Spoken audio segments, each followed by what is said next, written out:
Assalamualaikum warahmatullahi wabarakatuh. Innal hamdalillah nahmaduhu wa nasta'inuhu wa nastaghfiruh wa na'udzu billahi min shururi anfusina wa min sayyiati a'malina. May yahdihillahu fala mudilla lahu wa may yudlilhu fala hadiya lahu. Asyhadu an la ilaha illallah wahdahu la syarika lahu wa asyhadu anna Muhammadan 'abduhu wa rasuluhu alladzi la nabiyya ba'dahu. Allahumma shalli wa sallim wa barik ala sayyidina Muhammad wa ala alihi wa ashabihi ajma'in. Faqala ta'ala fil Qur'anil Karim ba'da a'udzu billahi samil 'alim minasyaitonir rajim. Ya Yahya khudhil kitaba biquwwah wa atainahul hukma sabiyya. Alhamdulillah, kita masih diberi kesempatan oleh Allah Subhanahu wa taala untuk mentadabburi surah Maryam. Kan lalu kita sudah membahas terkait kisah Zakaria. Bagaimana seorang yang sudah tua, kemudian istrinya pun mandul gitu. Tidak pernah berputus asa untuk mengharapkan seorang anak. Kan beliau berdoa terus-menerus sampai akhirnya Allah berikan kabar gembira. Bergembira berupa kelahiran seorang anak yang namanya Yahya. Namanya langsung dikasih oleh Allah. Kemudian dikasih tanda-tanda bahwa memang itu akan terrealisasi segera. Itu beliau tidak bisa berbicara selama 3 hari 3 malam. Nah, kemudian terakhir setelah lahir Yahya itu 2 tahun kemudian baru diwahyukan oleh Allah Subhanahu wa taala, ya Yahya, wahai Yahya, khudhil kitaba ay at-taurata, peganglah kitab Taurat ini biquwwah, dengan kuat, bijiddin, dengan sungguh-sungguh. Jadi sampai zaman Nabi Zakaria itu masih pegang Taurat. Taurat itu dari zaman siapa? Nabi Musa alaihissalam. Diwahyukan oleh Allah ya. Yahya, peganglah kitab ini, yaitu Taurat ini dengan kuat, bijiddin. Lakukan semua apa yang ada di dalamnya. Peganglah dengan erat-erat. Jangan dilepaskan. Ini sama halnya dengan kita sebenarnya. Ini isyaratnya bukan hanya ke Nabi Yahya saja, ini untuk kita juga. Pegang Al-Quran ini dengan sungguh-sungguh. Jangan setengah-setengah. Makanya kita pegang dengan sungguh-sungguh itu kita coba renungi. Tahap demi tahap. Jangan sampai ditinggalkan. Jangan dipegang biasanya kan. Kadang dibiarkan saja di lemari ya, sampai bulukan ya. Sampai ada debu-debu, saking jarang dibacanya, apalagi dikaji, direnung. Hanya bersama-sama ya. Ini pesan kepada Nabi Yahya pun ini relevan untuk kita ya. Bagaimana generasi sekarang mungkin banyak yang sudah meninggalkan Al-Quran. Bahkan Al-Quran dibakar ya. Ya, itu terlaluan ya. Ya Yahya khudhil kitaba biquwwah wa atainahu al-hukma an-nubuwata sabiyya. Jadi Nabi Yahya itu diberi hukmah, maknanya adalah hikmah, beri ilmu. Maknanya adalah an-nubuwah, kenabian. Sabiyya, ketika masih kecil. Yaitu umur 3 tahun. Umur 3 tahun sudah dideklarasikan sebagai seorang nabi. Kita mau kan 3 tahun boro-boro ya, pinabieun ya. Duka naon ya. Jadi itulah pentingnya pendidikan seorang orang tua. Bagaimana Zakaria tidak berputus asa. Dan ternyata pas dikasih yang sangat baik gitu. Bahkan seorang nabi juga. Dan kenabian itu sudah digaransi dari umur 3 tahun. Kita lanjutkan dulu.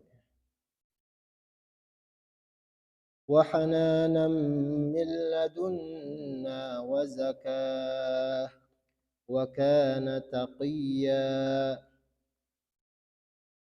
wa hananan rahmatan linnas, dan diberikan oleh Allah itu min ladunna, ya, di sisi Allah, min indina, diberi hanan. Hanan itu belas kasih, kasih sayang yang sangat mendalam. Rahmatan linnas, kepada manusia, jadi penyayang kepada manusia. Nabi Yahya itu dari sisi Allah sifat tersebut. Wa zakatan, dan zakat, kesucian. Atau shadaqatan alaihim, maknanya bisa juga sedekah untuk mereka. Dalam Al-Qur'an itu suci itu ada beberapa istilah, ya. Kita lihat, ambil contoh di ayat tentang zakat. Khudh min amwalihim shadaqatan. Tulisnya sedekah, tapi maknanya adalah zakat. Khudh min amwalihim shadaqatan tutahhiruhum wa tuzakkihim biha. Jadi zakat itu untuk tutahhiruhum, mensucikan. Wa yuzakkihim, mensucikan juga. Nah, itulah kenapa bahasa Arab itu jauh lebih unggul, karena untuk kata suci pun objeknya berbeda, itu berbeda. Makanya dalam ilmu fikih biasanya, ya, bersuci itu istilahnya toharoh, bab paling pertama. Karena untuk mensucikan apa? Mensucikan diri dari kotoran, dari hadas. Tapi kalau istilahnya suci zakah, itu suci jiwa, ya. Biasanya ada tazkiyatun nafs, ya, mensucikan jiwa. Nah, jadi di sini maknanya bisa zakah, kesucian diri, atau juga sedekah tadi. Jadi sedekah untuk mereka. Wa kana taqiyya, dan beliau itu adalah seorang yang bertakwa, yang terjaga. Ruwiya, diriwayatkan, annahu lam ya'mal khati'atan wa lam yahimma biha. Satu-satunya orang yang tidak pernah melakukan kesalahan dan tidak pernah ingin melakukan kesalahan, itu Nabi Yahya. Jadi dijaga betul-betul oleh Allah Subhanahu wa taala. Nah, jauh ya dengan kita. Kalau kita kan bobolokot ku dosa, ya. Jadi kalau Nabi Yahya ini nggak pernah sama sekali melakukan dosa. Bahkan ingin melakukan dosa pun tidak ada, gitu ya. Tidak ada keinginan, saking dijaganya oleh Allah Subhanahu wa taala. Nah, bahkan ada hadis-hadisnya, ya.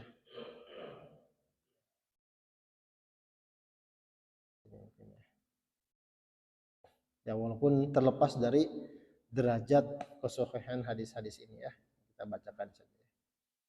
Qala Nabi sallallahu alaihi wasallam, Rasulullah sallallahu alaihi wasallam bersabda, "Ma min ahadin yalqallaha yaumal qiyamah illa dza dzanbin." Tidak ada seorang pun nanti di hari kiamat yang bertemu Allah kecuali pasti memiliki dosa. Illa Yahya bin Zakaria, kecuali Nabi Yahya putranya Zakaria. Di hadis yang lain, anna sami'a Rasulullah sallallahu alaihi wasallam qala, kullu bani Adam ya'ti yaumal qiyamati wa lahu dzanbun. Semua anak Adam nanti datang di hari kiamat itu membawa dosa. Illa ma kana min Yahya ibn Zakaria, kecuali Yahya putranya Zakaria. Ada hadis lain walaupun ini dianggap dhaif, kita bacakan saja. Anna Rasulullah sallallahu alaihi wasallam qala, ma min ahadin min waladi Adam illa wa qad akhta'a aw hamma bi khati'atin. Tidak ada seorang pun dari keturunan Adam kecuali pernah melakukan dosa atau ingin melakukan dosa, tapi enggak terrealisasi. Dan itu enggak dihitung, ya. Kalau kita ingin melakukan dosa tapi tidak terrealisasi, itu tidak dihitung. Tapi kalau kita ingin melakukan kebaikan dan tidak terrealisasi, itu dihitung. Kalau terrealisasi, dikali lipatkan, bahkan 10 kali lipat. Laisa Yahya ibn Zakaria wa ma yanbaghi li ahadin an yaqul ana khairu min Yunus ibn Matta. Jadi kecuali Yahya ibn Zakaria, dan tidak layak seorang itu mengatakan saya lebih baik dari Yunus bin Matta. Maknanya adalah jangan menganggap diri itu lebih suci. Nah, ada orang yang suci, yang benar-benar tidak melakukan kesalahan. Kita lanjutkan dulu, ya. وبرا بوالديه ولم يكن جبارا عصيا وبرا بوالديه أي محسنا إليهما dan berbuat baik kepada kedua orang tuanya. Jadi diberi oleh Allah sifat berbakti pada orang tua. Walam yakun jabbaron mutakabbiron, dan Nabi Yahya pun itu bukan seorang yang sombong, yang takabur, asiya yang membangkang, asiyan li rabbih yang bermaksiat kepada Rabbnya. Jadi komplit ya sifat-sifatnya ya. Sifat-sifat kasih sayang. Nah, sebelumnya dikasihkan hikmah, kemudian kenabian, ya. Diberi sifat kasih sayang, kesucian, takwa, berbuat baik pada orang tua, tidak sombong dan tidak membangkang. Diberi lagi oleh Allah, wassalamun alaihi yawma wulida wa yawma yamutu wa yawma yub'atsu hayya, dan wassalamun minna, dan kesejahteraan dari kami, salam dari kami alaih kepada Yahya, yauma wulida di hari dilahirkan, wa yauma yamutu dan ketika hari beliau meninggal, wa yauma yub'atsu hayya dan di hari nanti dibangkitkan lagi hidup. Ai fi hadhihi al-ayyamil makhufah allati yara ma lam yarahu qablaha fa huwa aminun fiha. Jadi hari-hari ini 3 hari ya. Pertama hari kelahiran, kemudian hari kematian, hari nanti dibangkitkan lagi, dihidupkan lagi. Itu adalah hari-hari yang menakutkan. Karena tidak pernah melihat keadaan yang sebelumnya. Dan Nabi Yahya itu adalah aminun fiha, selamat. Makanya kan kaget ya. Jadi dari dunia, pindah dunia itu kaget ya. Bayi pun kan demikian. Bayi kan lahir pasti nangis. Ada bayi yang lahir langsung senyum, seserian, pasti kabur ya. Karena kaget, dunianya udah beda. Demikian pula ketika meninggal nanti itu sesuatu yang pasti membuat kita kaget. Dibangkitkan pun kaget juga nanti. Bahkan ada riwayatnya ya. Dari Sufyan bin Uyainah, awhashu ma yakunul khalqu fi salasati mawatin, yang paling ditakutkan oleh seorang makhluk itu di 3 keadaan ini. Yauma yuladu fayra nafsahu kharijan mimma kana fi. Jadi yang pertama hari dilahirkan, karena melihat dirinya itu keluar dari tempat yang sebelumnya, di perut ibu yang tiba-tiba keluar ya. Dan tidak tahu, kaget itu siapa gitu ya. Sebelumnya ngapain gitu ya. Wa yauma yamut. Yang kedua adalah hari kematian. Kita belum merasakan. Kalau lahir mah sudah pasti. Sun ya, segera ya. Wa yauma yamut, hari kematian, fa yara qauman lam yakun ayanahum. Jadi kita melihat pemandangan-pemandangan yang aneh, kaum-kaum yang enggak kita lihat seperti para malaikat menanyai kita. Wa yauma yub'atsu, kemudian hari dibangkitkan, fa yara nafsahu fi mahsyarin 'azim, melihat dirinya ada di mahsyar yang sangat besar. Qala fa akramallahu fiha Yahya ibn Zakaria wa khassahu bis salami alaihi. Allah memuliakan di hari tersebut itu adalah memuliakan Yahya putra Zakaria, dan dikhususkan diberi salam melalui ayat ini, wassalamun alaihi yauma wulida wa yauma yamutu wa yauma yub'atsu hayya. Nah, jadi supaya enggak kaget harus persiapan juga. Nah, kaget sih kaget, supaya tidak terlalu kaget maka bekalnya dilengkapi dulu ya. Ya, samalah kita ingin melakukan perjalanan misalkan kemana, ke luar negeri, pasti well prepare kan semuanya. Visanya disiapkan, administrasinya disiapkan. Jangan sampai pas nyampe sana ditolak oleh imigrasi, kan di make sure dulu jauh-jauh hari. Bekalnya dipersiapkan, bekal uang dalam perjalanan, atau misalkan di sana nanti 3 hari pertama belum bisa adaptasi dengan makanan di sana, kita siapkan dulu makanan yang sesuai dengan selera kita sekarang. Kan ada preparation yang cukup panjang. apalagi nanti perjalanan yang tanpa ujung. Setelah meninggal itu selesai. Maka preparationnya harus jauh lebih baik supaya tidak kaget. Kaget ya, kaget tetap ada ya, tapi setidaknya kita sudah merasa oh ada bekal yang bisa dibawa. Kita lanjutkan dulu ya. Nah, sekarang masuk ke kisah Maryam ya. Nah, Maryam ini putranya dari Imron ya. Putrinya dari Imron ya. Imron itu memiliki istri Hannah. Hannah itu adik kakak dengan Zakaria. Jadi Maryam itu adalah ponakan dari Zakaria. Jadi, Maryam menyebut Zakaria itu paman. Sekarang masuk ke kisah yang baru, kisah Maryam. Kenapa surat ini dinamakan surat Maryam? Karena ada contoh seorang wanita hebat. Di dalam Al-Quran ini ada role model ya. Ada role model untuk laki-laki maupun untuk perempuan. Jadi Ali Imran sebutkannya, Inna Allah astafa Adam wa Nuh wa ala Ibrahim wa ala Imran ala alamin. Jadi role model untuk bapak-bapak nih laki-laki ada Nabi Adam, ada Nabi Nuh, ada Nabi Ibrahim, kemudian ada keluarga Imran, ada role model keluarga. Ada juga role model untuk wanita, yaitu Maryam. Innallaha astafaki wa tahharaki wa astafaki ala nisa'il alamin. Dipilih role model yang paling bagus itu adalah Maryam. Bagaimana seorang wanita itu menjaga kehormatannya. Role model paling utama. Ini surat untuk wanita sebenarnya Maryam. Bahkan diceritakan bagaimana kisahnya ini. Sekarang kita akan bahas kisah ketika Maryam itu hamil itu seperti apa.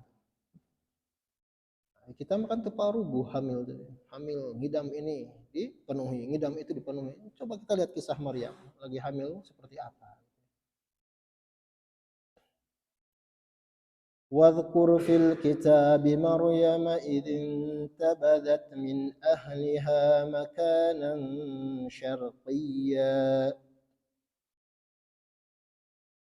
واذكر في الكتاب Al-Quran Maryam. Kisahkanlah, ingatlah, kisahkanlah dalam Al-Quran, dalam kitab itu Al-Quran Maryam. Kisah Maryam. Kabar tentang Maryam, cerita tentang Maryam. Supaya jadi apa? Supaya jadi pelajaran. Bukan hanya sejarah saja. Idh hina tabadat min ahliha makanan syarqiyya. Ketika beliau menjauhkan diri dari keluarganya ke tempat yang jauh.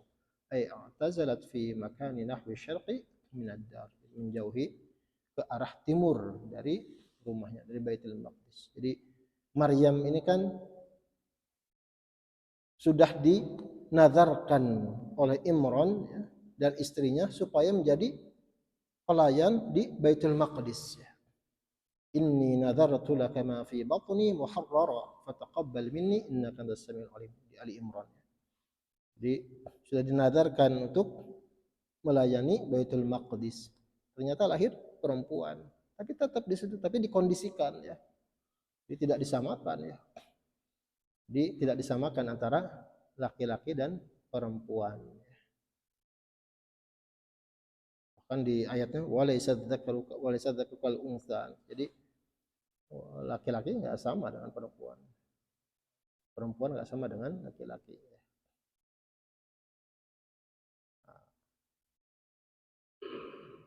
Jadi walaupun sama-sama melayani Baitul Maqdis, tinggal di Baitul Maqdis itu ada SOP yang spesial karena wanita nggak boleh terbuka, nggak boleh bercampur baur.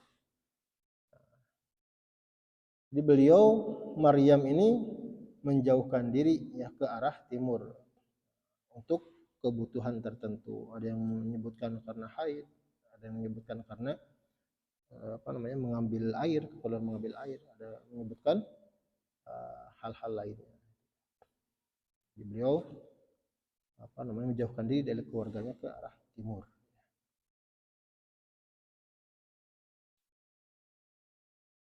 Dan juga yang menyebutkan membuat rumah untuk beribadah di arah timur tersebut supaya agak terpisah.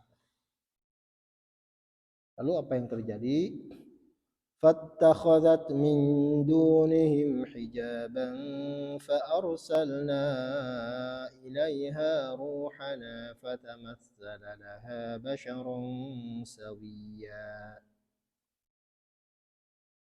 فاتخذت من دونهم حجابا menjadikan hijab pemisah barir dari mereka, keluarganya, dari kaumnya. Arsalat sitran tastatiru bihi litufalliya ra'saha. Nah, ini yang penting nih. Jadi beliau Maryam itu membuat penghalang yang menutupi supaya kalau Maryam itu membuka kerudungnya, menutup kepalanya, itu tidak terlihat. Ini isyarat bahwa ibunya Nabi Isa pun memakai kerudung. Nah, coba kita lihat sekarang agama yang mengagung-agungkan Maryam atau Isa, mereka kan nggak pakai kerudung. Tapi kalau kita lihat susternya pakai kerudung. Makanya kalau lihat di beberapa negara ya, kan ada namanya sekte-sekte ya, Nasara itu ada beberapa sekte. Ada satu daerah yang Nasara ya, tapi semuanya pakai kerudung. Karena Maryam pun pakai kerudung di sini. Ya. Atau pernah ada fotonya nggak? Kan ada yang menggambarkan foto Maryam kan pakai kerudung. Nah, di sini disyaratkan ya. Tastatiru bihi liyufalliya ra'saha. Jadi ketika melepas kerudungnya itu terhalangi. Jadi tidak terlihat, dijadikan hijab. Atau bajunya ketika ganti baju, taghtasila min haydhiha, atau ketika mandi besar, suci bebersih dari haidnya. Jadi terhalang. Fa arsalna ilaiha ruhana, itu Jibril. Maka kami utus kepada Maryam itu ruh kami, itu Jibril. Jadi makna ruh di sini adalah Jibril. Ada banyak dalil-dalil yang mensupport ini ya.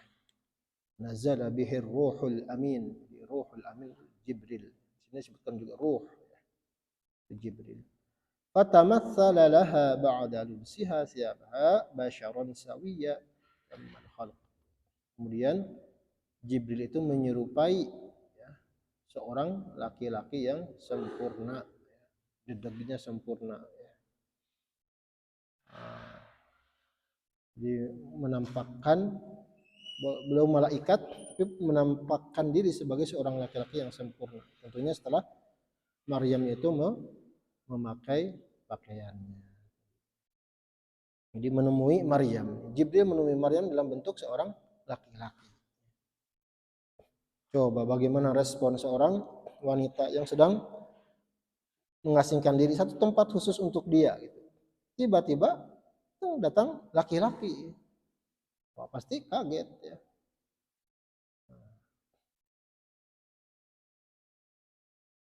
Nah, apa yang diucapkan Maryam?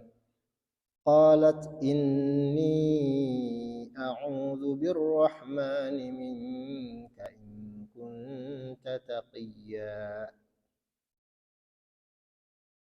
Maryam berkata, inni a'udzu birrahmani minka, aku berlindung kepada Allah yang Maha Penyayang, Pemurah, minka, dari engkau. Jadi beliau berta'awudz. Jadi ta'awudz itu bukan hanya dari syaitan ya.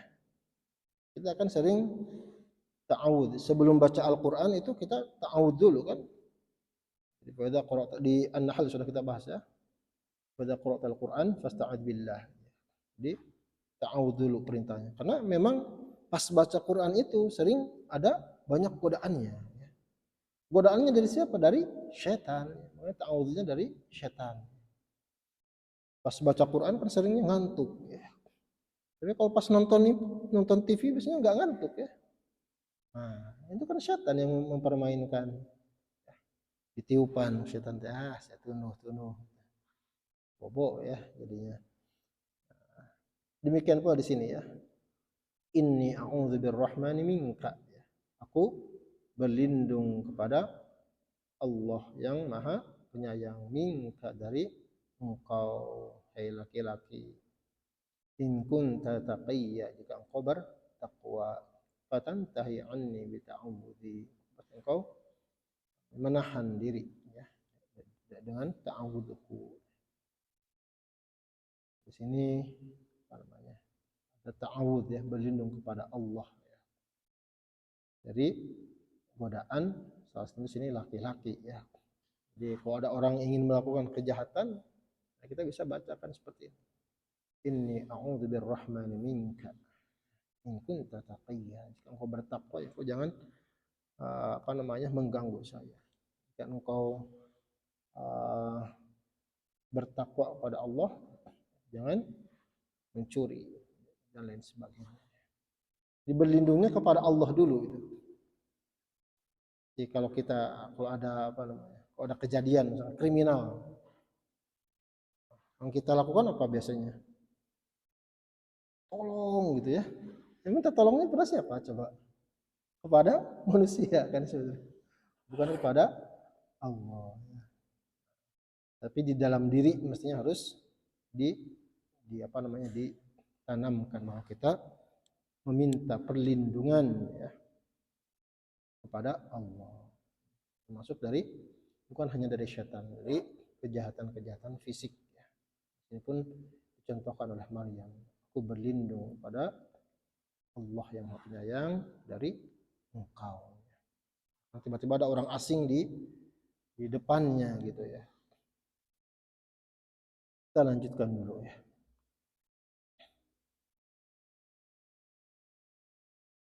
Qala innama ana rasulu rabbiki li ahaba laki ghulaman zakiyya. Qala innama ana rasulu rabbiki. Ini jawaban dari Jibril yang menyerupai seorang laki-laki. Ana rasulu rabbiki, aku adalah utusan dari Rabb engkau.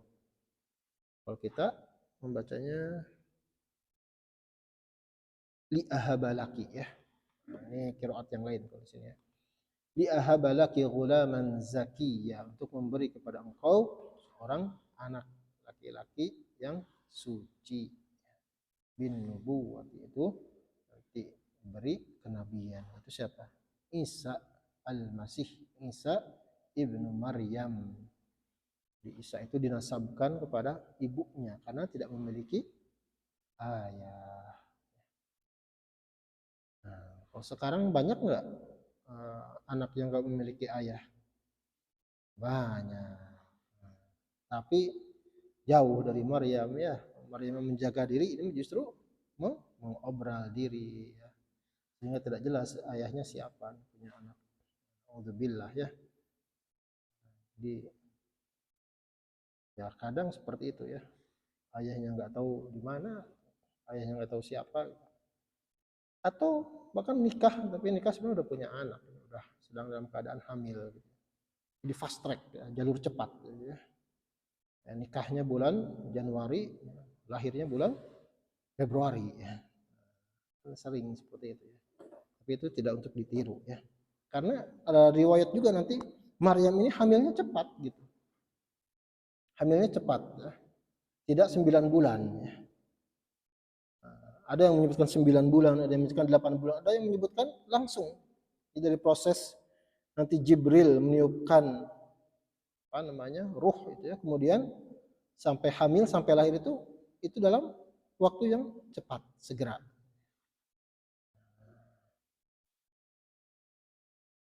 Kita lanjutkan dulu ya. Jadi dikasih kabar gembira bahwa nanti akan diberi seorang anak laki-laki yang suci. Nah, maka pasti keheranan. Apa jawaban Maryam? Qalat anna yakunu li ghulamun wa lam yamsasni basharun ولم أك بغيا قالت أن يكون لي غلام. Maryam berkata, anna yakunu li ghulam, bagaimana mungkin aku ini punya seorang anak. Walam yamsasni bashar, sementara aku tidak pernah disentuh sama sekali oleh manusia. Bitazawujin, apalagi nikah. Nyentuh pun orang belum pernah ada. Walam aku baghiya, dan aku bukan seorang pelacur. Zaniatan, seorang tukang zina. Beliau tuh seorang yang dipinggit, ya. Dipinggit itu benar-benar dijaga, ya. Dijaga tempatnya, nggak boleh ada apa namanya interaksi gitu ya. Bahkan nyentuh pun orang nggak pernah ada gitu. Nah, beda dengan generasi sekarang ya. Nikahnya belum, tazawujnya belum, sentuhnya udah macam-macam gitu. Udah mulai pegangan tangan, pegangan yang lain juga, cipika-cipiki. Gitu. Nah itu tidak dicontohkan, tidak boleh. Ini contoh Maryam, wanita yang menjaga diri itu seperti ini. Walam yamsasni bashar, tidak pernah disentuh oleh seorang laki-laki. Bahkan beliau juga walam aku baghiyah. Bagaimana mungkin punya seorang anak, aku nggak pernah ada yang nyentuh, bahkan aku pun bukan seorang pezina. Kita lanjutkan dulu ya. Nah. Qala kadzalika qala rabbuki huwa 'alayya hayyin ولنجعله آية للناس ورحمة منا وكان أمرا مقضيا قال الأمر كذلك من خلق غلام منك من غير أب قال ربك هو علي hayyin. Urusan tersebut menciptakan seorang anak tanpa seorang ayah itu sangat mudah sekali. Kalau Isa kan tidak punya ayah. Kalau Adam tidak punya ayah, tidak punya ibu. Lebih mudah dong logikanya gitu ya. Lebih mudah menciptakan Isa. Semuanya mudah ya, tapi hayyin di sini ya sangat mudah gitu. Ini kan supaya bisa diterima logika gitu. Adam pun kan dulu nggak ada ayah ibu gitu. Apalagi Isa cuma nggak ada ayah saja, sangat mudah. Ay bi ayyan fukha fi amri Jibril fi fatahmili bihi wa li kauni ma dzukira fi ma'na Allah. Jadi ditiupkan oleh Jibril itu atas perintah Allah, kemudian tiba-tiba hamil. Ini fi ma'na illah, ada makna illah, kausalitas sebab akibat, atau fa'alih, maka diatafkan di sini wa ya. Wa linaj'alahu ayatan linnas, dan supaya kami jadikan ayat atau petunjuk untuk manusia ala qudratina, atas kekuasaanku. Bahkan dalam Al-Qur'an disebutkan ya, dikomparasikan ya. Bahkan itu urutan ayatnya, urutan suratnya itu, urutan pengulangannya ada keajaiban matematis di situ ya. Nah, ayatnya inna masala Isa indallah kamatsali Adam. Jadi sungguhnya perumpamaan Isa itu di sisi Allah itu seperti perumpamaan Adam. Khalaqahu min turab tsumma qala kun fayakun. Ciptakan dari tanah kemudian kun, jadi maka jadilah. Ini itu salah satu dalil tadi bahwa Isa itu dikandung itu cepat gitu. Jadi Maryam mengandung Isa itu tidak dalam 9 bulan. Ada yang menyebutkan 8 bulan, ada yang menyebutkan bukan sekaligus. Dan ini yang dipakai pendapatnya oleh Jalalain. Dan itu sebagai tanda-tanda kekuasaan kami untuk manusia. Wa rahmatan minna, dan untuk kasih sayang dari kami, liman amana bih, untuk orang yang beriman. Bahkan dikabarkan ya, Jadi pas ngerasa hamil itu beliau langsung kembali ke keluarganya. Cerita, oh, saya hamil gitu. Dia ngerasakan pas ditiup itu langsung kerasa berbadan dua. Langsung lapor hamil. Di saat yang sama istrinya Zakaria pun sedang hamil. Mengandung siapa? Mengandung Yahya. Jadi hamilnya bersamaan ya. Hamilnya Maryam dan hamilnya istri Zakaria itu bersamaan. Dan dua-duanya itu prosesnya menakjubkan ya. Jadi kan istri Zakaria mandul tapi bisa hamil. Zakarianya pun sudah tua. Ini Maryam pun kan demikian. Maryamnya kan tidak punya suami tapi bisa hamil. Dan itu dalam waktu bersamaan, dan banyak riwayat menyebutkan ketika bertemu itu istrinya Zakaria itu merasakan ini kayaknya yang di perut saya ini sedang bersujud kepada bayi yang ada di perutmu. Sujud itu dalam arti menghormati. Artinya apa? Jadi Yahya itu ngikut kepada Isa. Jadi kan Nabi itu ada yang dalam satu generasi ya. Contohnya tadi Yahya dan Isa itu satu generasi. Kemudian siapa lagi? Ibrahim dan Lut itu satu generasi tapi beda penugasan, beda tempat ya. Seperti itu.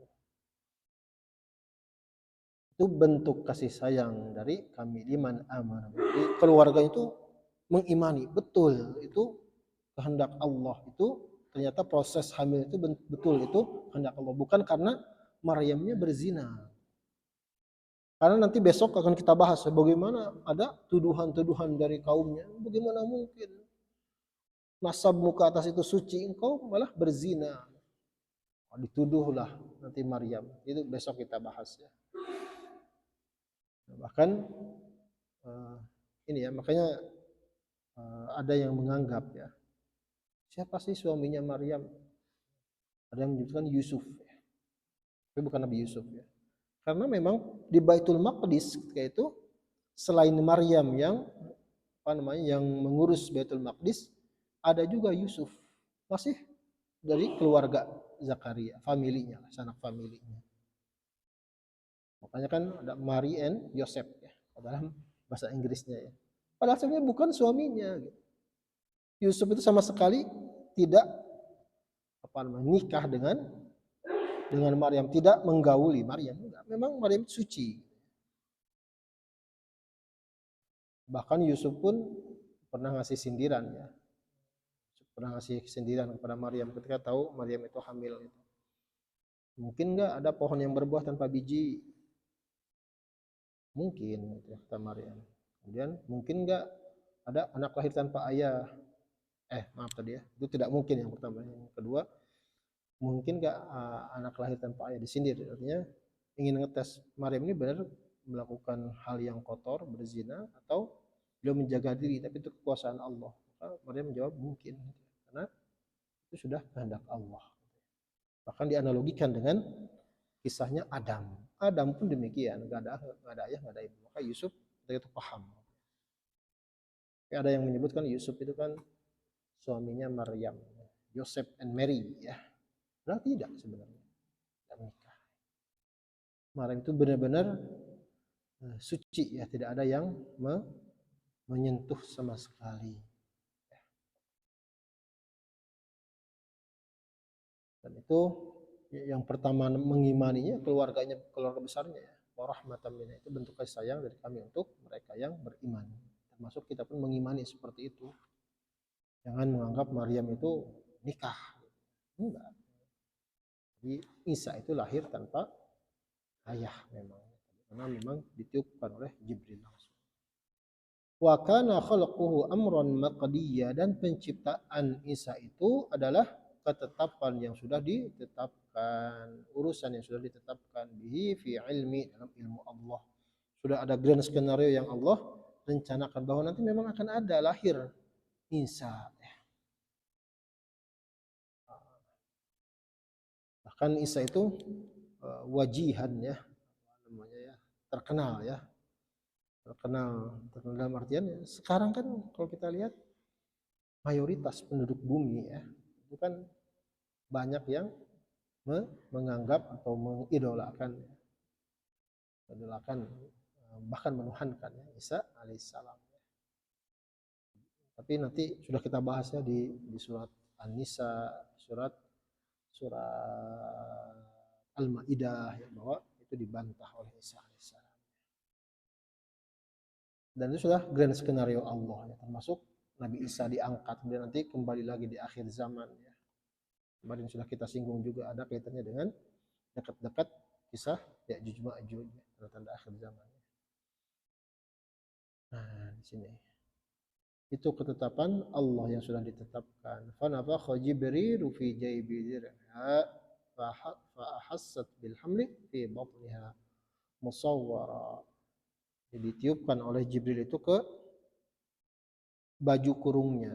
Kemudian tiba-tiba hamil. Kemudian terbentuklah seorang bayi. Nah, apa yang dilakukan oleh Maryam? فحملته فانتبذت به مكانا قصيا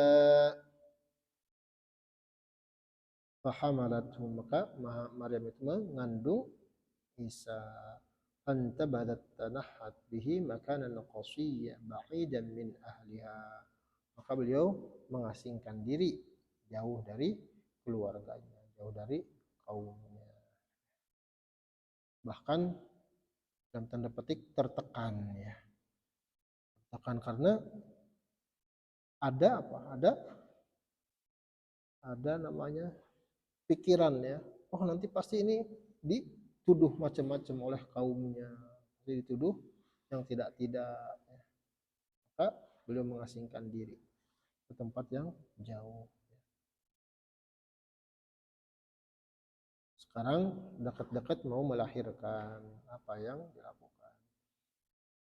فأجاءها المخاض إلى جذع النخلة قالت يا ليتني مت قبل هذا وكنت نسيا منسيا فأجاءها جاء بها المخاض وجع الولادة sudah datang tanda-tanda akan melahirkan sudah mulas ya. Mulas melahirkan sudah tanda-tanda. Gimana perasaannya? Kita nggak tahu ya. Tahu ibu ya. Kan bapak-bapak nggak ada yang melahirkan ya. Itu aja al-makhad ya. Sudah datang tanda-tanda mau melahirkan, mulas. Ila jad'in nakhlah lita'tamida alaihi. Kemudian bersandar di pangkal pohon kurma. Fawaladat maka lahir. Wal hamlu wat taswir wal wiladatu fi sa'ah. Nah, ini yang diambil Jalalain ya bahwa proses hamil, kemudian terbentuknya bayi, kemudian melahirkan itu dalam satu waktu. Makanya tadi dikomparasi dengan Adam. Adam itu kan kun fayakun. Walaupun ada juga yang mengkaitkan dengan al-mu'minun. Di al-mu'minun kan ada proses penciptaan manusia. Di situ ada fa itu menyatakan proses sekuensial. Nah, tapi ada juga yang menjadikan dalilnya tadi ya. Kun fayakun. Jadi dalam satu proses yang cepat. Jadi melalui hamil dulu tapi dan melahirkan. Nabi Adam kan tidak melalui hamil, tidak melalui melahirkan, langsung ciptakan. Qalat ya litanbih ya di sini untuk tanbih laitani mittu qabla hadza al-amr wa kuntu nasyan mansiya syai'an matrukan la yu'raf wa la yudhkar. Jadi bagaimana di sini mental seorang ibu itu sangat apa? Dalam tanda petik down ya. Dan ini mau melahirkan coba. Melahirkan sendirian di tempat yang jauh, nggak ada orang, kemudian ada beban mental. Kenapa? Karena ini lahirnya ini pasti nanti dipertanyakan gitu ya. Dianggap sebagai pezina nih kalau melahirkan anak gitu, tanpa ada seorang ayah, tanpa ada nikah ya. Makanya kenapa nikah itu kan ada apa namanya? Resepsinya. Apa namanya? Walimatul ursy ya.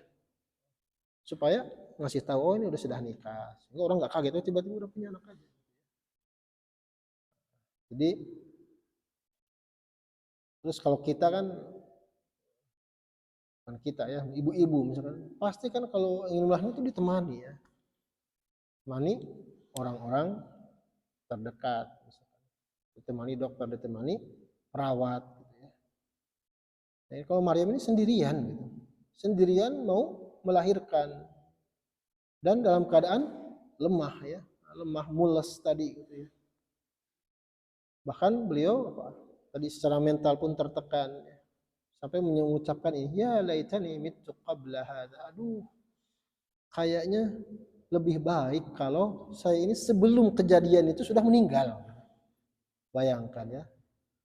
Saking apa? Saking frustasinya ya dalam tanda petik ya.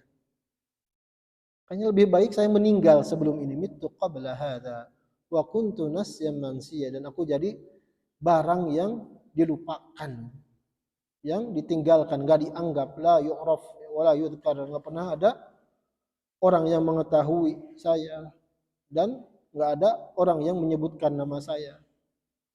Jadi sampai segitunya ya. Andaikan ini enggak terjadi, andaikan saya sudah meninggal sebelum kejadian ini yang sangat berat ini gitu. Dan saya dilupakan, enggak pernah tercatat ada yang namanya Maryam. Justru kebalikannya kan, nama Maryam diabadikan dalam Al-Qur'an. Bahkan nama jadi nama surat Maryam. Padahal Maryamnya sendiri di sini dalam tanda petik karena saking beratnya keadaan tersebut, ya, beliau menyampaikan ya laitani mittu qabla hadza aku tunasya mansiya. Berandai-andai, andai saya sudah meninggal sebelum kejadian.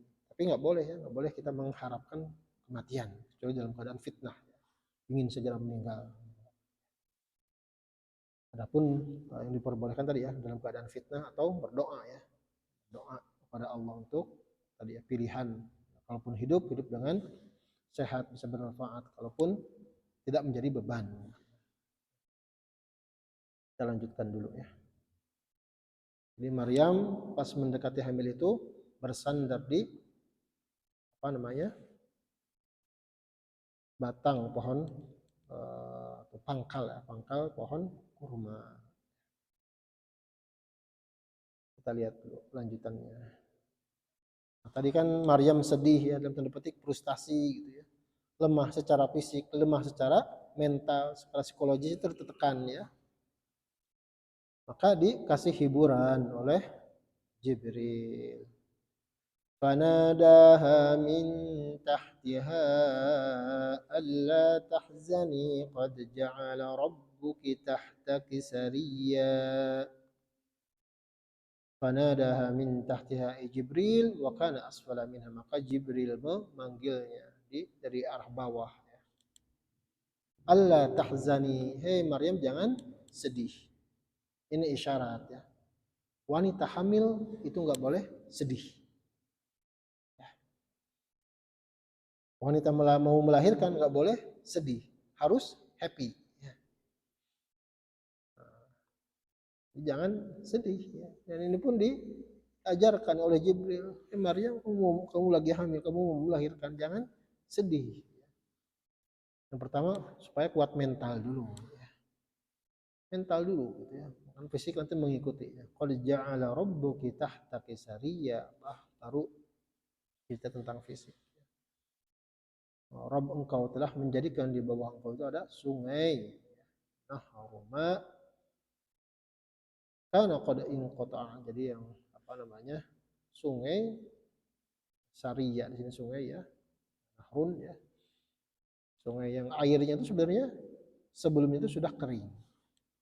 Tiba-tiba sungai yang tadinya kering sekarang berair lagi. Supaya apa? Supaya Maryam bisa minum.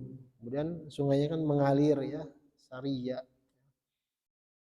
mengalir sehingga bisa apa? Relaksasi gitu ya. Dengar suara air sungai.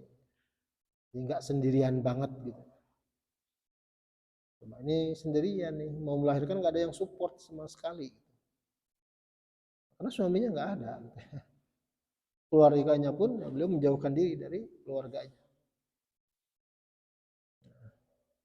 Kita lanjutkan ya.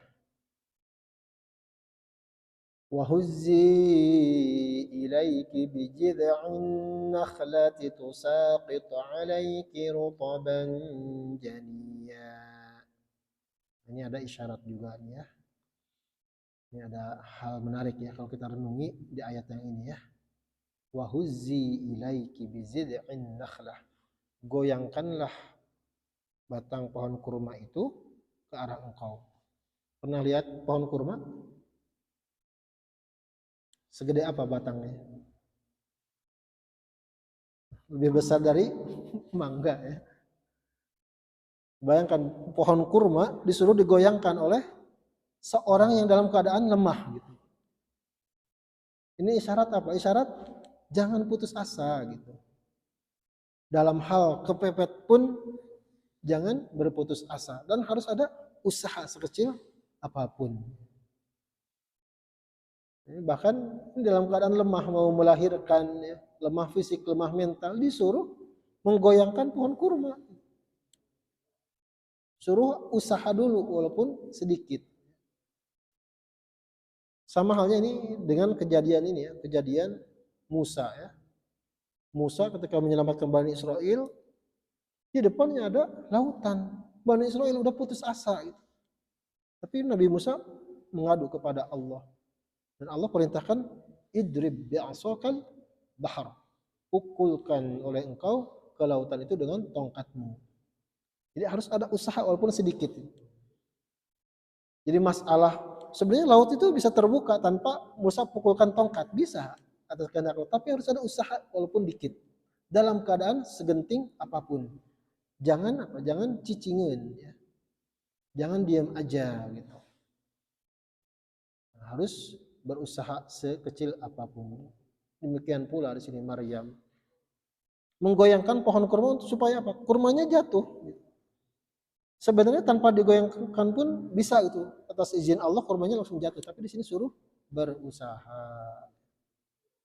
Berusaha. Wahuzzi ilaiki bijid'in nakhlah. Jadi bukan